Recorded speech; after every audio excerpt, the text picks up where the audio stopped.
dalam prakteknya spek itu sangat menentukan kita tepat atau tidak. Jadi jangan sampai begini Pak, Bapak dapat barang tapi barang atau jasa tadi nggak bisa digunakan.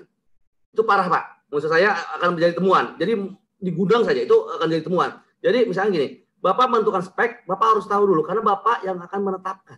Yang menetapkan spek adalah PPK.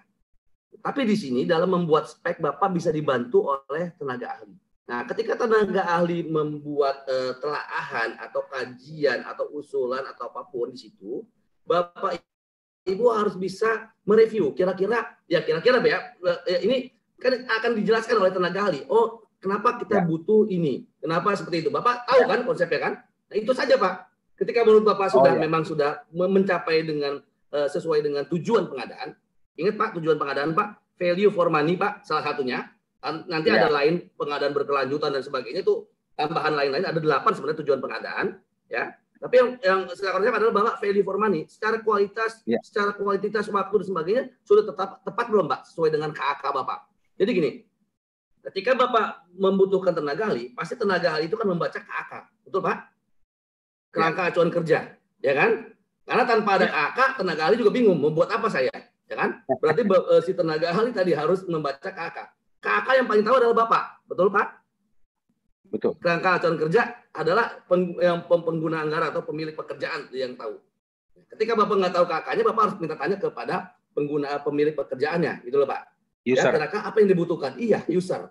Kadang-kala PPK bukan usernya Pak, betul Pak? Betul. Ya kan kadang-kadang PPK bukan usernya. Jadi Bapak ketika ada KAK dari user, Bapak tanya dulu, ini maksudnya apa? Sehingga ketika Bapak mencari atau meminta bantuan dari tenaga ahli, Bapak bisa mereverse apakah yang diusulkan oleh tenaga ahli tadi sudah memenuhi kebutuhan Bapak atau belum? Ya, itu aja Pak.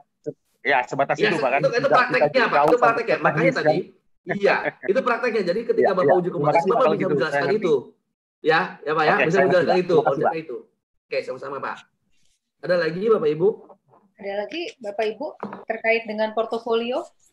Portofolio dulu, nanti saya akan jelaskan UK-nya segala macam. Supaya kita fokus ke portofolio dulu sebelum kita lanjut ke berikut. Penanya misalnya portofolio itu harus bagaimana, silakan gitu ya. Udah, kalau nggak ada pertanyaan saya lanjutkan dulu ya. Silakan Pak. Ya, baik Bu Reni, saya lanjutkan kembali.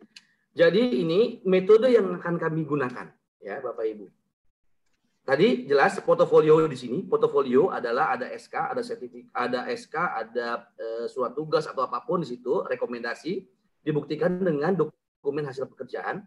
Ini yang Bapak Ibu sampaikan ke kami, ke LSPL KPP. Kami di LSPL KPP akan melihat dulu apakah kira-kira Bapak Ibu sudah siap atau belum. Ketika sudah siap dalam proses uji kompetensinya, asesor akan melakukan wawancara terhadap dokumen, terhadap hasil kerja yang Bapak Ibu sampaikan. Tadi saya katakan di awal, kadangkala PPK yang pinter adalah stafnya, ya kan? Tapi seharusnya yang menetapkan itu harus lebih tahu Pak, karena yang dimintai pertanggungjawaban bukan staf, yang dimintai pertanggungjawaban adalah PPK-nya. Nah, kami tugasnya hanya memastikan apakah hasil kerja Bapak Ibu atau proses yang dilakukan oleh Bapak Ibu itu sudah sesuai atau belum dengan standar. Standarnya apa? SKKNI. SKKNI lihat apa? Tadi saya sudah jelaskan, ada KUK, ada batasan variabel, ada apa segala macam, itu yang Bapak Ibu harus pahami dulu. Ya, kami akan mewawancara sebatas itu Bapak Ibu, terutama di aspek kritis. Akan kami lihat detail banget di aspek kritis tadi. Kita akan wawancara. Di situ akan kelihatan apakah benar-benar yang mengerjakan pembuatan terhadap kompetensi yang dilakukan itu atau tidak. Ya, banyak sekali begini Bapak Ibu. Dalam pelatihan pun, ya, itu dalam pelatihan pun kami melihat itu kan ada beberapa pelatihan dia kerjasama dengan peserta pelatihan yang lain. Nyontek Pak. Tapi kalau diujinya kan ketahuan mana yang nyontek, mana yang ngerjain sendiri gitu loh.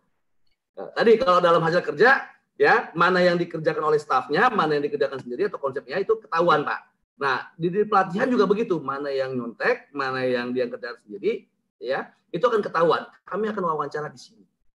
Ya, kalau menurut asesornya, ini jauh banget nih sesuai dengan standar, nggak bakal lulus tahun ini, itu silakan aja, asesor akan memutuskan bahwa belum kompeten, langsung dikatakan belum kompeten boleh. Tapi kalau menurut asesornya ini setengah atau 3/4 kira-kira atau setengah dari KUK tadi sudah sudah dapat nih tapi kurang-kurang dikit, asesor bisa menambahkan dengan metode studi kasus. Bisa menambahkan dengan studi kasus. Tapi kalau di sini udah cukup ya nggak perlu lagi. Tapi tergantung dari asesornya.